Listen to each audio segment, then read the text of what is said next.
Hi friends, தளபதி 69 movie வந்து பயங்கர fast பேஸில் வந்து போயிட்டுருக்குங்கிறத நம்ம பார்த்தோம். தளபதி 69 வந்து அவரோட கடைசி படமாக இருக்கும் அப்படிங்கிற மாதிரி சொல்லிட்டு இருக்காங்க. ஸோ ஆனால் இப்போ ஒரு நியூஸ் வந்து பயங்கர ட்ரெண்ட் ஆகிட்டுருக்கு. என்ன பார்த்தீங்க அப்படின்னா, தளபதி 70 வர்றதுக்கு சான்சஸ் இருக்குது அப்படிங்கிற மாதிரியான நியூஸ் வந்து ட்ரெண்ட் ஆகி இது எப்படி ட்ரெண்ட் ஆகிட்டு இருக்கு அப்படின்னு பார்த்தீங்க அப்படின்னா, ரீசெண்டாக வந்து ஒரு இன்டர்வியூவில் வந்து பேசிகிட்டு இருக்கும்போது பார்த்தீங்க அப்படின்னா, டேரக்டரும் ஜேர்னலிஸ்ட்டுமான சித்ரா லக்ஷ்மணன் அவர்கள் வந்து சொல்லியிருக்காரு. ஸோ இப்போ வந்து அது வந்து தளபதியின் மத்தியில் வந்து பயங்கர ட்ரெண்ட் ஆகிட்டுருக்கு. ஸோ தளபதி 70 வந்து வர்றதுக்கு சான்சஸ் இருக்கா அப்படிங்கிற மாதிரியும் ஒரு டாக் போயிட்டு இருக்கும்போது இவர் வந்து இப்படி சொல்லியிருக்கிறது வந்து ஒரு ஆச்சரியமான விஷயமா தான் இருக்குது. என்ன பார்த்தீங்க அப்படின்னா, அவர் என்ன சொல்லியிருக்காரு அப்படின்னா, தளபதி விஜய் வந்து திருப்பியும் வந்து வெங்கட் பிரபுவோட இணைந்து இன்னொரு படம் பண்ண போகிறதா வந்து அவர் சொல்லியிருக்காரு. ஸோ வெங்கட் பிரபு தான் டேரக்டராக இருப்பார் அப்படிங்கிற மாதிரியும் சொல்லியிருக்காரு. ஸோ அவர் வந்து சினி ஃபீல்டில் தான் இருக்கார். So most of the news வந்து அவர் அப்படி இப்படின்னு சொன்னாலுமே அது வந்து கிட்டத்தட்ட வந்து உண்மையாக இருக்கிறதுக்கு நிறைய வாய்ப்புகள் இருக்குது.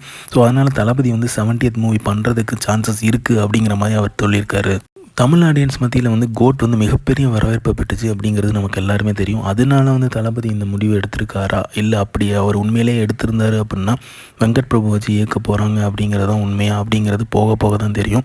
பட் ஆனால் லோக்கியோட லியோ 2 இருக்குது. தளபதியன்ஸ் கூட மிகுந்த ஆவலை எதிர்பார்த்து இருக்குது லியோ 2 தான். ஏன்னா வந்து 7 ஸ்கிரீன் ஸ்டுடியோ வந்து அவங்களோட படம் போடும்போது வந்து பார்த்திங்க அப்படின்னா அது லைட்டாக ஒரு இண்டிகேஷன் கொடுத்துருப்பாங்க. தளபதி 70 அப்படிங்கிற மாதிரி ஒரு எண்டாகிற மாதிரி கொடுத்துருப்பாங்க. ஸோ எல்லாருமே மோஸ்ட்டாக எக்ஸ்பெக்ட் பண்ணது வந்து லியோ 2 தான் இருக்கும். தளபதி 70 இருந்ததுன்னா அப்படிங்கிற மாதிரி எக்ஸ்பெக்ட் பண்ணோம். பட் இவர் சொல்லியிருக்கிறது படி பார்த்தீங்க அப்படின்னா, கோட் டைரக்டரான விபி அவர்கள் தான் வந்து திருப்பியும் தளபதி விஜய் வந்து பண்ணுறதுக்கு சான்சஸ் இருக்குது அப்படிங்கிற மாதிரி சொல்லியிருக்காரு. ஸோ இது எதிர்பாராத ஒரு ட்விஸ்ட்டாக இருக்குது. ஸோ தளபதி 70 படம் வந்து நடிக்கிறாரு அப்படிங்கிறது கேட்குறதுக்கு ரொம்ப சந்தோஷமாக இருக்குது. ஸோ அதுதான் ஃபஸ்ட்டு வந்து ஹாப்பியான நியூஸாக நான் வந்து பார்க்குறேன். ஸோ அதுக்கப்புறம் என்ன டேரக்டர் எதுங்கிறது அவரோட டிசிஷன் தான். பட் நான் 70th மூவி நடிப்பாரா அப்படிங்கிற யோசிச்சுட்டு இருந்த மத்தியில் இந்த ஒரு நியூஸ் வந்து ஆறுதலை கொடுத்துருக்கு. எனக்கு தெரிஞ்சு தளபதி அவர்கள் வந்து இப்போ வந்து ஃபுல் ஸ்விங்கில் வந்து இறங்க போகிறது அரசியலில் தான், பாலிடிக்ஸ் தான் இறங்க போகிறாரு. அந்த நிலைப்பாடு தான் எடுத்திருக்காரு. ஸோ 2026 வரைக்கும் எலெக்ஷன் முடிகிற வரைக்குமே வந்து தளபதி ஃபுல் அண்ட் ஃபுல் வந்து அரசியலில் தான் கான்சன்ட்ரேட் பண்ணுவார். ஸோ மறுபடியும் சினிமாவுக்கு வர்றதுக்கு அடுத்தப்பட்ட எலெக்ஷன் முடிஞ்சதுக்கு அப்புறம் தான் வர்றதுக்கு நிறைய சான்சஸ் இருக்குது. ஒருவேளை அந்த மீன் டைம் வந்து இதை டிசைட் பண்ணியிருக்காரா அப்படிங்கிறது தெரியலை. பட் ஆனால் அவர் ஃபுல் அண்ட் ஃபுல் வந்து எலெக்ஷனுக்காகவும் பாலிடிக்ஸ்க்காகவும் தான் இறங்க போகிறாரு. ஸோ அதனால தான் வந்து தளபதி 69 வந்து சீக்கிரம் முடிக்க சொல்லியிருக்காரு.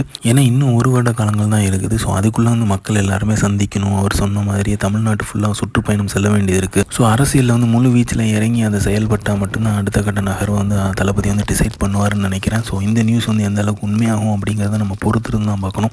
ஆனால் இப்போ தளபதி வந்து ஃபுல் அண்ட் ஃபுல் கான்சன்ட்ரேட் பண்ணுறது அரசியல் தான். அதை சுற்றி தான் வந்து அவரோட பயணம் இருக்கும் அப்படிங்கிற மாதிரி நம்பகத்தன்மையான வார்த்தைகள் சொல்கிறாங்க. குவிட் பண்ணாமல் படங்கள்லாம் தளபதி கண்டினியூஸாக நடித்தார் அப்படின்னா நமக்குலாம் சந்தோஷம் தான். பட் ஆனால் ஃபஸ்ட்டு இறங்கியிருக்க அரசியலில் தான் அவர் கான்சன்ட்ரேட் பண்ணுவாருங்கிற மாதிரி சொல்கிறாங்க. ஸோ இந்த மாதிரி தளபதி அப்படியே தெரிஞ்சுக்க லைக் பண்ணுங்கள், ஷேர் பண்ணுங்கள், ஃபிலிமா சேனலை சப்ஸ்கிரைப் பண்ணுங்கள். தேங்க்யூ.